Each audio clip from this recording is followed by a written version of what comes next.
Salve, galera! Hoje eu vou estar reagindo a esse vídeo. Eu achei a thumb interessante, o título. Ele comenta por que Dragon Ball não faz sentido. Vamos ver o que ele tá falando aí. Se é uma crítica, alguma objeção do anime, não sei, da obra. Bora ver. Ou melhor, por que Dragon Ball deveria fazer sentido? É só um anime, uma coisa pra entreter, não? Até é, mas não significa que a obra lendária de Akira Toriyama é isenta de momentos que... Pô, é difícil explicar, mas se quiser pode tentar, beleza? Mas antes, like se curtir, se inscreva se quiser, segue no Insta também, e é o seguinte, não importa se você conheceu a série pelo DBzinho, DBZ, GT, enfim, apesar de ter ficado completamente obsoleto ao longo da série, a transformação dos Saiyajins em Ozaru marcou muito o anime em algumas ocasiões. A primeira no Pilaf nem se fala, né? Maluco destruiu o castelo do vilão sem dó nenhuma. A pergunta que eu te faço é, você lembra o que causa a transformação dos Saiyajins em Ozaru? Caso não, primeiro tem que ter o rabo intacto, não à toa. A rapaziada corta o rabo do Goku pra interromper a transformação. E por fim, uma lua cheia no céu. O contato visual com a lua em seu tamanho máximo transmite a quantidade necessária de ondas Bloods que a retina absorve pra fazer a coisa acontecer. Ou seja, é por isso que a lua foi destruída algumas vezes em Dragon Ball, por mais estranho que isso possa parecer. Pois bem, no comecinho de DBZ ainda, depois do Piccolo matar o Raditz e por consequência o Goku também, eles ficam sabendo que outros dois Saiyajins ainda mais poderosos estão chegando aí. Como o Goku morreu e a ameaça é ainda maior, o Piccolo simplesmente sequestra o Gohan pra treinar o moleque, ok? E é agora que a coisa começa a azedar, porque assim, no episódio 8 o Gohan tá bem chorão ainda, sem força, implorando pra descer do penhasco e tal, até que ele olha pro céu, vê uma lua cheinha e então...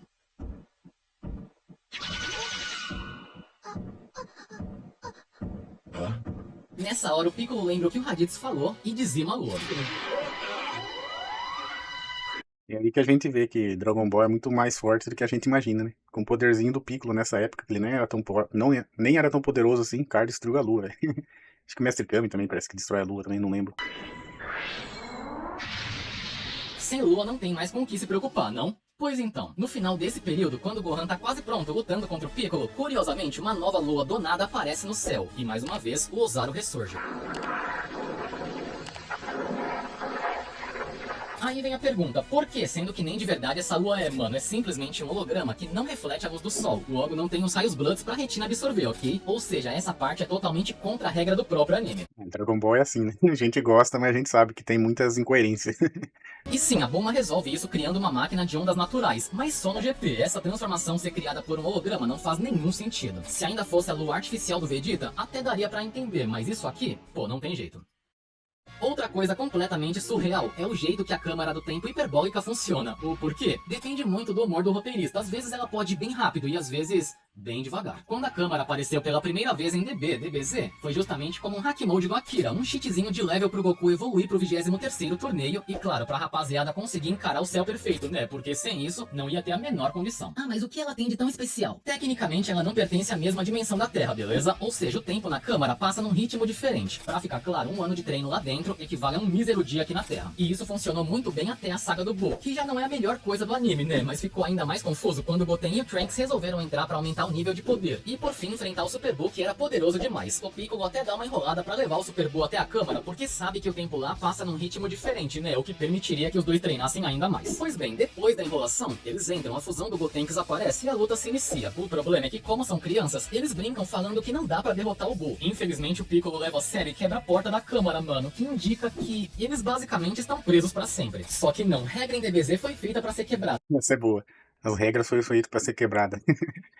Dragon Ball tem muito furo, galera. Acho que eu já comentei de furo de Naruto aqui no canal, mas Dragon Ball tem muito mais. Mas não é o foco, né? A história em si. Então, o foco de Dragon Ball é a porradaria, a luta. Mas realmente tem umas coisas que você fica... Nossa. Daí você sabe disso. Nessa, com um grito desesperado, o Super Buu consegue abrir um portal dimensional pra Terra e escapa.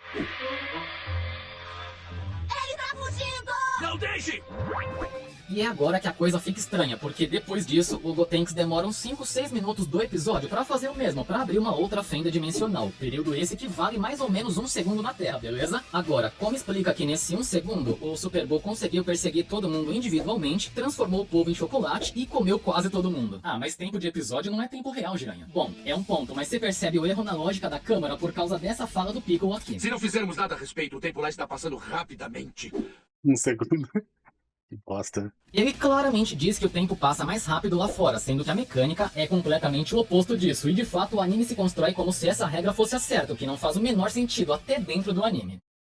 Agora, não tem saga mais quebrada, pelo menos no anime, que a saga do Freeza. Sério, podia ser um vídeo só sobre ela, mas não vai ser. Como no fim do arco dos Saiyajins o time da Terra ficou meio desfalcado porque a maioria morreu, a ideia foi ir até a Terra do Piccolo, a grande Namekusei, pra usar as esferas de lá e ressuscitar o pessoal. O motivo é simples, o Porunga não tem limite de vezes que pode ressuscitar alguém, diferente do Shenlong, né, que também quebra essa regra. Se fosse seguir essa lógica aí, o Kuririn tava morto, né? Quem mais ressuscitou ainda. Mas por outros motivos. E é justamente por esse poder colossal que quem também tá atrás das bolas do dragão é o tal do Vegeta e o vilão do arco, o Freeza. E é nessa caça que a coisa se perde totalmente. Lembra do Orgen? Então, nem eu lembrava, mas é o Não, eu também não lembrava desse cara aí, não.